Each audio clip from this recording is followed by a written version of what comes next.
दोस्तों, इस्लाम धर्म में ऐसे कई रीति रिवाज, तौर तरीके और कुछ नियम ऐसे हैं जो लोगों को गहरी सोच में डाल देते हैं। आखिर क्यों इस्लाम धर्म के लोगों को जलाया नहीं जाता बल्कि दफनाया जाता है? दोस्तों, इस्लाम धर्म का सच जानने के लिए सबसे पहले आपको रामायण के बारे में पता होना चाहिए कि रामायण में सभी राक्षसों का वध किया गया था, लेकिन सिर्फ सूर्पनखा का वध नहीं किया गया था। नाक और कान काट कर उसे छोड़ दिया गया, जिसके बाद सूर्पनखा अपना चेहरा कपड़े से ढक कर रखती थी। दोस्तों, रावण की मृत्यु के बाद सूर्पनखा अपने पति के साथ शुक्राचार्य के पास गई और जंगल में उन्हीं के आश्रम में रहने लगी। राक्षसों का वंश खत्म ना हो, इसलिए शुक्राचार्य ने शिव जी की आराधना की और शिव जी प्रकट हुए और अपना स्वरूप शिवलिंग शुक्राचार्य को देकर कहा कि जिस दिन कोई हिंदू इस पर गंगा जल चढ़ा देगा, उस दिन राक्षसों का नाश हो जाएगा। तब तक जो राक्षस का वंश है इसी तरह चलता रहेगा। अब शुक्राचार्य चाहते थे कि कोई भी उस शिवलिंग तक ना पहुंच पाए और राक्षसों का वंश कहीं खत्म ना हो जाए। इसलिए शुक्राचार्य ने यही डर की वजह से शिवलिंग को हिंदुओं से दूर रेगिस्तान में स्थापित कर दिया, जो आज अरब के मक्का मदीना में स्थित है। और इसलिए लोगों द्वारा कहा जाता है कि मक्का मदीना में शिवलिंग है, जिस पर गंगा जल चढ़ाने पर पृथ्वी पूरी काया पलट हो जाएगी। हालांकि दोस्तों, सालों से कई लोग इस बात से इनकार भी करते हैं, लेकिन अगर पौराणिक कथाओं की माने तो ये वही शिवलिंग है जिसे शुक्राचार्य ने हिंदुओं से बचाए रखने के लिए रेगिस्तान में छुपाया था। और इसी वजह से कोई भी हिंदू मक्का मदीना के अंदर प्रवेश नहीं कर सकता, क्योंकि अगर किसी हिंदू ने अंदर मौजूद शिवलिंग पर गंगा जल डाल दिया तो सूर्पनखा के वंशजों का विनाश हो जाएगा। सूर्पनखा जो आज उस समय अपना चेहरा ढककर रखती थी, वह परंपरा उसके वंशजों ने पूरी तरह निभा रखी है। आज भी इस्लाम धर्म को मानने वाली औरतें अपना चेहरा ढककर रखती हैं। और ये सुनकर आपको धक्का जरूर लगेगा कि सूर्पनखा के वंशज आज मुसलमान कहलाते हैं, क्योंकि दोस्तों शुक्राचार्य ने उन्हें वरदान दिया था। इस वजह से विशेष तौर पर मुसलमान शुक्रवार को महत्व देते हैं। इन सारी चीजों को जानने के बाद आपके दिमाग में सिर्फ एक सवाल आ रहा होगा कि आखिर इस्लाम कैसे पैदा हुआ। तो दोस्तों, आपको बता दें, इस्लाम कोई धर्म नहीं है, वो एक मजहबी दिनचर्या है। वहाँ पर मजहब का मतलब होता है अपने कबीले के गिरोह को बढ़ाते चले जाना, यानी कि अपने कबीले में रहने वाले लोगों की संख्या को बढ़ाते रहना।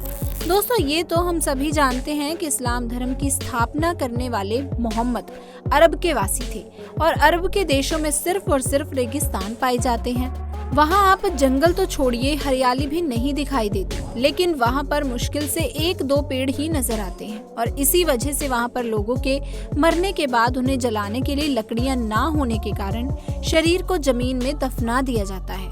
दोस्तों, रेगिस्तान में हरियाली तो है नहीं, इस वजह से वहाँ पर हरा चटक रंग देखकर इंसान चला जाता है, जो कि सूचक का काम करता है।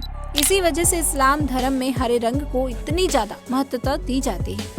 दोस्तों, अरब देशों में पड़ने वाली गर्मी किसी की भी हालत खराब कर सकती है। वहाँ के लोग तेज धूप में रेगिस्तान में सफर करते हैं और इसी वजह से वहाँ पर लोग अपने सिर को ढकने के लिए टोपी पहनने लगे, ताकि धूप की गर्मी से वो लोग बीमार ना पड़े। और ये प्रथा आज भी चली आ रही है। जहाँ पर अरब के देशों में देखेंगे कैसे लोग अपने सिर पर कपड़ा बांध कर रखते हैं, ताकि धूप की गर्मी उन्हें नुकसान ना पहुँचा पाए। और दोस्तों, ये चीज अभी तक चलती आ रही है। सब लोग एक ही कबीले में खाना बदोश होते थे, इसलिए आपस में भाई बहन का निकाह कर देते थे। दोस्तों, शादी करने के लिए कहीं दूर रिश्तेदार में ढूंढने की जरूरत नहीं होती थी, पर हाँ, लोग शादी करने से पहले इस बात का जरूर ध्यान देते थे कि जिसके साथ वो शादी कर रहे हैं वो उसका सगा भाई या बहन ना हो। अगर कोई चाचा या मामा वगैरह का लड़का या लड़की है तो उसके साथ लोग आराम से शादी कर देते थे। बस शर्त ये होती थी कि जिस शख्स से इस्लाम धर्म में शादी होती थी उसका जन्म उसकी माँ की कोख से ना हुआ हो। अब दोस्तों, अगर बात की जाए खान पान की, तो आप जानते ही हैं कि अरब के देशों में रेगिस्तान के अलावा आपको और कुछ दिखाई नहीं देगा। दोस्तों, वहाँ पर खेती बाड़ी करना या फिर फलों को उगाकर खाना मुश्किल था। इसी वजह से वहाँ के लोग जानवरों को मारकर अपना भोजन बनाते थे और यही परंपरा चली आ रही है। भले ही आज हर जगह गेहूं, चावल, फल फ्रूट पहुँच सकते हैं, लेकिन फिर भी इस्लाम धर्म के ज्यादातर लोग पुराने समय की तरह ही जानवरों को मारकर खाना पसंद करते हैं। हालांकि दोस्तों पहले के समय में लोगों को ये पता था कि किसी भी जीव को मारना अच्छी बात नहीं होती, इसलिए वे अपनी भूख मिटाने के लिए जिस किसी भी जानवर को मारते थे उसे कुर्बानी का नाम दे देते थे। और जानवर की कुर्बानी की जाती थी तो उस वक्त अल्लाह को याद कर लिया जाता था, ताकि जानवर की मौत का जो पाप है वो उनके सिर पर ना जाए। ये चीज धीरे धीरे बढ़ती गई और एक प्रथा में बदल गई। और दोस्तों अब तो इसे दुनिया भर में त्योहार की तरह मनाते भी हैं, जहां जानवरों की कुर्बानी करके लोग उन्हें खाते हैं। वैसे दोस्तों आज लोग इन सारी चीजों के बारे में नहीं सोचते और इन सारी चीजों को खाने में बिल्कुल भी संकोच नहीं करते।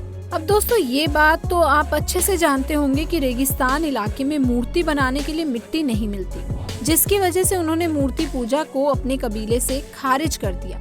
कबीले को एक जगह से दूसरी जगह आना जाना रहता था, इसलिए वो कम बर्तन रखते थे और एक ही थाली में 4-5 लोग बैठकर खा लेते थे। मुसलमानों के कबीले की संख्या को अधिक से अधिक बढ़ाया जा सके, इसलिए कबीले में एक आदमी को 4 शादियां करने की इजाजत भी दी जाती थी।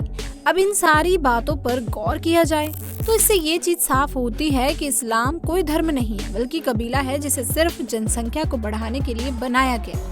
और इसके जो नियम हैं उनके सिद्धांत नहीं बल्कि इनकी दिनचर्या है। जिस तरह वातावरण में मिला उसी हिसाब से इन लोगों ने जीना शुरू कर दिया। और आज भी वातावरण और आसपास का माहौल बदलने के बावजूद ये लोग उसी तरह से अपनी जिंदगी बिता रहे हैं। दोस्तों हमने आपको इस्लाम से जुड़ी जितनी भी बातें बताई हैं वो सारी सच्ची हैं, तभी तो आज इस्लाम धर्म को मानने वाले लोगों की संख्या लगातार बढ़ती जा रही है, जिस पर चाहकर भी कोई रोक नहीं लगा सकता। और जिस हिसाब से मुसलमानों की संख्या बढ़ती जा रही है उसे देखते हुए ये कहना गलत नहीं होगा कि आने वाले कुछ ही सालों में दुनिया में सबसे ज्यादा मुसलमानों की आबादी देखने को मिलेगी। अब हमारे बहुत से मुसलमान भाई बहनों को ये सारी बातें सुनकर बुरी लग रही होंगी, पर दोस्तों हमारा इरादा किसी भी धर्म को ठेस पहुंचाना नहीं है, बल्कि हम तो आपके सामने कुछ ऐसे फैक्ट रख रहे हैं जो पूरी तरह से लॉजिकल हैं। अगर आप उस पर गौर करेंगे तो आपको समझ में आएगा कि हम जो कह रहे हैं वे वाकई में सच हो सकता है। और इन सब की सबसे ज्यादा हैरान करने वाली बात यह है कि इस्लाम धर्म को मानने वाले लोग खुद भी नहीं जानते कि वो इस तरह की सोच रखते हैं, और क्यों इस्लाम धर्म को मानने वाले अधिकतर लोग दूसरे धर्म को कम समझते हैं। हम ऐसा नहीं कह रहे कि मुसलमान लोग भी अपने धर्म को ऊंचा करते हैं और बाकी लोग अपने धर्म पर ध्यान नहीं देते, बल्कि दोस्तों हिंदू से लेकर सिख और ईसाई तक हर धर्म के लोग अपने धर्म को महत्व देते हैं। किसी भी धर्म में, फिर चाहे वह इस्लाम धर्म ही क्यों ना हो, उसमें दूसरे धर्म को नीचा दिखाना नहीं सिखाया गया। लेकिन फिर भी मजहब के नाम पर दंगे होते हैं, जबकि चाहे हिंदू हो या मुसलमान किसी को भी ये नहीं पता, क्योंकि दोस्तों शुरुआत कहाँ से हुई और जो नियम कानून वो सीख रहे हैं वो किसने बनाए। लोग तो सिर्फ आंख बंद करके अंधों की तरह मानते जा रहे हैं, परंतु उसके पीछे का सच किसी को नहीं पता। अब आपका इसके बारे में क्या कहना है कमेंट्स में बताना बिल्कुल भी ना भूलें। और इसी तरह की वीडियोस देखते रहने के लिए वीडियो को लाइक कीजिए, शेयर कीजिए और चैनल को सब्सक्राइब करना बिल्कुल ना भूलिए। साथ लगे बेल आइकन को प्रेस बिल्कुल कर दीजिएगा, ताकि हमारे चैनल पर अपलोड होने वाली वीडियोस की अपडेट आपको मिलती रहे। मिलेंगे किसी अन्य वीडियो के साथ, नए फैक्ट के साथ। तब तक के लिए आप सभी का धन्यवाद।